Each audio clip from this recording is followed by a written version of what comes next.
La Côte d'Ivoire investit mal l'argent emprunté chèrement dans les marchés financiers, les amis. Quand je parle de la Côte d'Ivoire, certains Ivoiriens vont me dire, va parler du Cameroun. Voilà, mais le Cameroun, c'est quoi? Ou les Camerounais, c'est qui? Et les Ivoiriens, c'est qui? De toute façon, on a des mêmes personnes, vous voyez? Ne dit-on pas que c'est la belle famille? Vous voyez, les Camerounais sont familiers aux Ivoiriens et vice-versa. On a des enfants en Côte d'Ivoire. Vous voyez que les Camerounais sont mariés aux Ivoiriens, voilà, et vice-versa. Donc, les enfants camerounais vivant en Côte d'Ivoire vont subir les mêmes problèmes. Dans le Cameroun et la Côte d'Ivoire, c'est deux pays désormais liés. On ne peut pas dire que parle du Cameroun et laisse la Côte d'Ivoire. Non. Quand, en 2011, lors de la crise ivoirienne, Gbagbo était embastillé, vous avez vu les Camerounais se lever comme un seul homme pour défendre le président Gbagbo. C'était pas vrai? Vous n'avez pas vu ça? Voilà. La Camerounaise, l'avocate Lisette Kadji, voilà, est allée jusqu'à la haie défendre Gbagbo à ses frais. Puisqu'elle est avocate, elle allait défendre à ses frais. Et vous avez vu, Blé Goudé a été reçu à Bana, dans son village, au Cameroun. Vous voyez, par cette même Lisette Kadji, en guise de remerciement. Même le président Laurent Gbagbo a remercié les Camerounais. Voilà. Pourquoi aujourd'hui les Ivoiriens viennent dire de parler du Cameroun comme si le Cameroun et la Côte d'Ivoire n'avaient pas les mêmes problèmes? On a tous les mêmes problèmes. Je suis libre de parler du Cameroun, comme je suis libre également de parler de la Côte d'Ivoire. Vous voyez? Donc, quand je dis que la Côte d'Ivoire s'endette maladroitement et investit également maladroitement, voilà, dans des pratiques, dans des investissements qui, à mon sens, n'ont pas lieu d'être en réalité. Et nous allons voir comment. Vous voyez? Voilà pourquoi également je parle de la Côte d'Ivoire. Je parle de la Côte d'Ivoire parce que l'année passée, en 2024, j'ai été convié à une conférence en Italie qui a été organisée par un président de l'association des Ivoiriens en Italie. Voilà. Où il y avait le représentant du ministre de l'Agriculture et le délégué de l'Organisation nationale de l'agriculture en Côte d'Ivoire, en abrégé ONACI. Vous voyez? Donc, il était là pour demander aux Italiens de venir investir en Côte d'Ivoire. Vous voyez ça? Voilà, donc j'ai été invité là pour parler de l'agriculture, des stratégies agricoles. Voilà. Et j'ai dit aux délégués, aux représentants du ministre de l'Agriculture et aux délégués de l'ONACI, voilà ce que je suis en train de vous dire là. Vous voyez un peu. Donc, c'est pour cela que je me permets de parler de la Côte d'Ivoire. Voilà, parce que j'ai beaucoup d'amis ivoiriens. Hein. Ne pensez pas que voilà, j'aime mal de la Côte d'Ivoire ou je suis jaloux, quoi que ce soit. Non, pas du tout. Voilà, je me soucie du développement, voilà, des peuples ivoiriens, c'est tout. Ouais. Bon, revenons à nos moutons et parlons donc voilà, des investissements que la Côte d'Ivoire fait. Vous voyez. En fait, la Côte d'Ivoire fait les investissements au niveau des infrastructures, voilà, au niveau des écoles, au niveau des hôpitaux. Parce que vous avez dit que oui, la Côte d'Ivoire construit beaucoup de routes, beaucoup d'autoroutes, beaucoup de ponts, beaucoup d'hôpitaux, beaucoup d'écoles, beaucoup d'universités. Vous voyez? Mais allons voir où est-ce que ces infrastructures sont les plus concentrées. On observe que ces infrastructures sont beaucoup plus concentrées à Abidjan. Vous voyez? Voilà. Pourquoi donc concentrer ces infrastructures à Abidjan et non dans l'arrière-pays? Voilà, nous allons voir comment. Voilà, dans les lignes qui suivent. La Côte d'Ivoire se vante également d'avoir organisé la CAN et de la gagner. La Côte d'Ivoire a gagné la Coupe d'Afrique des Nations. Voilà, elle se vante de ça. La Côte d'Ivoire se vante d'être premier pays exportateur de cacao. Vous voyez? Et on va voir pourquoi c'est une erreur de le faire. Vous voyez? Parce que je veux commencer par le cacao. Voilà. Quand un pays comme la Côte d'Ivoire qui veut se développer, voilà, se vante d'être premier pays producteur de cacao, les amis, il faut pleurer. Parce que c'est un non-sens pour le développement des agriculteurs. Allons voir même le prix du cacao. Le prix du cacao en Côte d'Ivoire, le kilogramme coûte 1000 francs. Vous voyez? Ça appauvrit les agriculteurs, les amis. On ne peut pas, dans un pays comme la Côte d'Ivoire, qui importe tout, voilà, qui importe les pâtes alimentaires, qui importe la tomate, qui importe l'huile de cuisson.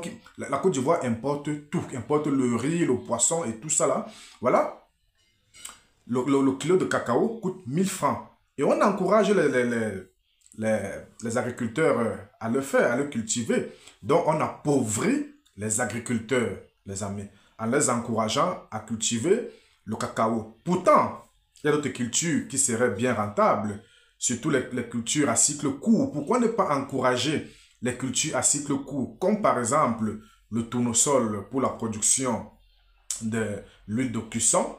On sait aujourd'hui que l'huile de cuisson en Côte d'Ivoire, les prix ont flambé, les amis. L'huile de cuisson coûte tellement cher. Pourtant, si la Côte d'Ivoire encourageait les agriculteurs à produire l'huile de tournesol, par exemple, voilà, que c'est 3 mois, c'est un cycle, c'est 3 mois le tournesol. Et puis, on presse, on a l'huile. Vous voyez? Pourquoi ne pas encourager les agriculteurs à ce niveau-là? Niet, on ne fait pas ça. Voilà, on appauvrit de plus en plus les agriculteurs. Et je vous rappelle qu'à cette conférence-là, le délégué de l'ONACI, de l'Organisation nationale des agriculteurs de Côte d'Ivoire, voilà, se plaignait que les agriculteurs n'arrivent pas à s'en sortir. Les agriculteurs sont de plus en plus pauvres. Les agriculteurs ivoiriens sont de plus en plus pauvres, les amis. Voilà, ne réussissent pas à envoyer les enfants à l'école, ne réussissent pas à se soigner convenablement parce que on les appauvrit en produisant le cacao qu'ils ne consomment pas et qu'ils ne définissent pas eux-mêmes le prix. Voilà. Donc, je laisse le côté de l'agriculture. Allons sur les stades. Voilà. On sait plus ou moins les coûts des stades. C'est au moins 2 milliards de francs CFA. Voilà. La Côte d'Ivoire qui construit des stades comme ça à coût de milliards. C'est quoi l'objectif? C'est quoi le but? Dans un pays qui vraiment a besoin de résoudre le problème de famine et le problème d'emploi. C'est quoi le but de construire les stades? C'est quoi le but de construire d'organiser la CAN? Vous voyez, ça n'a aucun sens dans un pays qui a besoin de garantir un emploi. Ça n'a aucun sens du tout, les amis. Voilà, parce que les stades, ce n'est pas productif. Vous voyez, ce n'est pas productif. Après, la CAN est passée, c'est 1 mois. C'est passé, on a investi des milliards pour organiser une CAN qui va faire 1 mois et plus rien. Les stades sont là, il n'y a plus d'organisation de jeux là-bas, il n'y a rien, ça ne produit rien et il faut les entretenir. Donc ça veut dire que on va encore aller prêter de l'argent. Il faut rappeler que pour faire tous ces investissements-là, la Côte d'Ivoire s'est endettée à coût de milliards auprès de la France, auprès de l'FMI, auprès de l'Union européenne. Voilà. Et à des coûts usuriers, à des taux d'intérêt usuriers, les amis. Les taux d'intérêt sont de 15%. Peut-être que vous ne le savez pas, les taux d'intérêt d'emprunt de la Côte d'Ivoire auprès de ces bailleurs de fonds-là, c'est de 15%, les amis. C'est totalement élevé. Pendant que la Chine prête au taux d'intérêt de 2%, voilà, les Ivoiriens prêtent à 15%. Vous voyez? Donc, quand la France elle-même part emprunter de l'argent sur le marché financier, notamment à la Chine, parce qu'aujourd'hui, tout le monde emprunte à la Chine. Nous, les États-Unis, empruntent à la Chine, les amis. Voilà. Donc, la France part emprunter comme ça de l'argent auprès de la Chine et vient vendre ce même argent-là à la Côte d'Ivoire à un taux de 15%. Donc, la France emprunte à 2% et vient vendre à la Côte d'Ivoire à 15%. Comment vous allez vous en sortir? Parce que les présidents africains ne distinguent pas le travail du capital, comme le disait Karl Marx. Vous voyez, dans le prolétaire des prolétaires. Vous voyez, distinguer le travail du capital. Ça veut dire quoi distinguer le travail du capital? Ça veut dire que, voilà, tu prends le capital, hein, tu as un capital, voilà, tu dois tout faire de telle sorte que ton capital puisse produire de l'emploi et que tu ne dois plus aller emprunter l'argent de gauche à droite comme ça. Vous voyez un peu? Alors que celui qui travaille tout le temps, lui, il n'a pas le capital comme 99% de la population. Voilà. Il n'a que des miettes. Voilà. Donc, il faut chercher à produire plutôt les capitaux que de produire le travail, comme dit Karl Marx. Voilà. Il faut dissocier ces deux thèmes-là. Donc, être des détenteurs, des producteurs de richesses, plutôt que des gens qui importent. Voilà. Et le résultat des causes de la course, c'est quoi?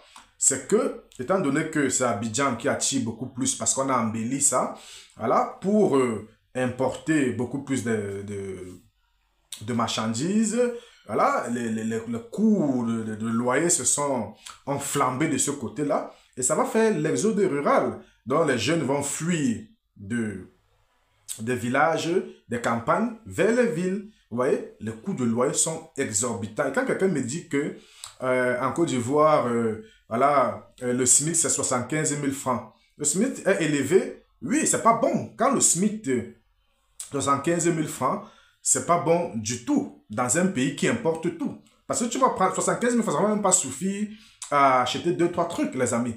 Vous voyez? Même si un fonctionnaire touche 400 000 francs en Côte d'Ivoire, il va faire quoi avec 400 000 francs? Parce que seulement le loyer peut lui prendre 100 000, 200 000. Vous voyez un peu? C'est excessivement cher. Le manger va lui prendre combien? Donc, ça veut dire que il y a inflation, il n'y a pas véritable production de richesses. Et ce n'est pas bon pour un pays. Ce qui fait que les jeunes vont de plus en plus fuir le pays. Résultat des courses, les chiffres de l'Organisation internationale des migrations nous informent que, voilà, entre 2023 et 2024, beaucoup d'Ivoiriens, près de 1000 Ivoiriens ont immigré. Les gens m'ont dit que, voilà, c'est des étrangers qui viennent en Côte d'Ivoire prendre la nationalité ivoirienne et puis migrent vers l'Occident. C'est ce que les Ivoiriens m'ont répondu. Voilà. Mais pourquoi ces étrangers deviennent migrer vers l'Occident s'ils se sentaient bien en Côte d'Ivoire? Si tu es étranger, tu es burkinabé, guinéen, je ne sais pas, malien, tu migres en Côte d'Ivoire, tu te sens bien là-bas, voilà. Pourquoi prendre la mer? Tu n'aurais aucune raison de prendre la mer. Parce que, voilà, tu as trouvé ton réseau, tu te sens bien, et puis tu évolues. Si ces étrangers fuient, comme le gouvernement ivoirien et ces Ivoiriens me disent que ce sont des étrangers, s'ils fuient pour migrer, c'est parce que ça ne donne pas. Parce que migrer en prenant la mer, c'est tragique, les amis. C'est assez tragique. Donc, vous voyez que il n'y a aucun développement véritable. On court droit dans le mur, les amis. On court droit dans le mur parce qu'on n'investit pas véritablement où il fallait investir. Je ne dis pas que les routes ne sont pas bien. Je ne dis pas que les hôpitaux ne sont pas bien. Voilà. Je dis que on ne devrait pas commencer par là-bas en réalité. Donc, il y a un problème de chronologie des choses. Où est-ce qu'on commence quand on veut réellement se développer? Pour réellement se développer, les amis, on doit commencer au niveau des campagnes. On doit développer les bassins agricoles. On doit financer les agriculteurs. Voilà. On doit créer de la richesse à partir de l'agriculture, les amis. Voilà. Les chefs d'État de l'Afrique francophone réagissent presque pareil. Hein. Au Cameroun, vous allez voir que, voilà, on emprunte toujours de l'argent pour investir toujours sur les routes, voilà, sur les écoles qui sont même vides. Le programme scolaire n'est même pas agréable. Hein? Le programme scolaire est vide dans tous ces pays-là. C'est pour cela qu'aucun pays de l'Afrique francophone, voilà, aucune université de l'Afrique francophone est classée meilleure en Afrique. Il n'y a aucune université. Allez regarder les listes des 40 meilleures universités en Afrique. Il n'y a aucune université d'aucun pays d'Afrique francophone. C'est assez grave. C'est assez grave. Pourquoi vous délaissez l'éducation? Pourtant, l'éducation, c'est le socle. L'éducation, c'est le socle du développement. Parce que ce sont ces enfants-là qui vont construire les routes demain, qui vont faire de l'agriculture, qui vont soigner des gens, qui vont faire un tas de choses, les amis. Donc, je n'ai rien contre la Côte d'Ivoire et tout ça. J'analyse juste les faits. C'est pareil pour le Cameroun. Hein. Vous voyez, le Cameroun aujourd'hui est dans la boue, dans la poussière, comme vous-même vous le constatez. Voilà, le Cameroun est au point mort, vous voyez, parce que les présidents se comportent presque pareil. Ils ne savent pas distinguer le travail du capital. Emprunter l'argent, c'est bien, mais pour faire quoi? Vous voyez? On emprunte de l'argent pour investir dans des choses qui vont produire de la richesse, les amis, dans des secteurs qui vont produire beaucoup de richesse et avoir le capital. C'est de ça que parle Karl Marx, les amis. Au lieu de produire dans des choses, dans des secteurs qui vont toujours nous faire être des travailleurs, des salariés et aller aller toujours emprunter de l'argent à l'extérieur. Donc, il faut distinguer ça, le travail du capital. C'est très, très, très important. Parce que si on ne fait pas ça, les enfants du pays vont toujours fuir le pays parce qu'on va contribuer à faire de la surenchère. L'inflation sera dans les grandes villes, comme c'est le cas actuellement. Voilà. Et les gens ne seront pas en mesure de payer. Les gens ne seront pas en mesure de payer le loyer. Est-ce qu'on a même prévu les logements sociaux? Vous voyez un peu? Voilà, j'aurais aussi aimé qu'on touche le secteur des logements sociaux à bas coût pour les populations, pour que les populations aient une habitation voilà, décente. Vous voyez? Et pour que les bidonvilles ne prolifèrent pas autour d'Abidjan. Vous voyez un peu? Donc, il faut miser aussi dans les logements sociaux, mais on ne le fait pas. Parfois, on te dit que c'est les logements sociaux, mais c'est réservé aux ministres. Ça coûte encore de plus en plus cher comme loyer. Vous voyez un peu? Donc, si on veut faire un développement, on doit commencer. Vraiment, on doit toucher les secteurs qu'il faut toucher comme l'agriculture, comme l'éducation, les amis. C'est les deux secteurs prépondérants pour le développement d'un pays. Vous voyez, même dans l'Union européenne, 40% du budget de l'Union européenne est destiné à l'agriculture. 40% du budget est destiné à l'agriculture. Ça ne vous dit rien, les amis. Vous voyez que c'est assez important. Vous voyez? Donc, les pays africains doivent faire pareil. Donc, c'est ce que je tenais à vous dire. Voilà, donnez votre avis en commentaire. Surtout sans insulter, mais avec des arguments. Portez-vous bien, les amis.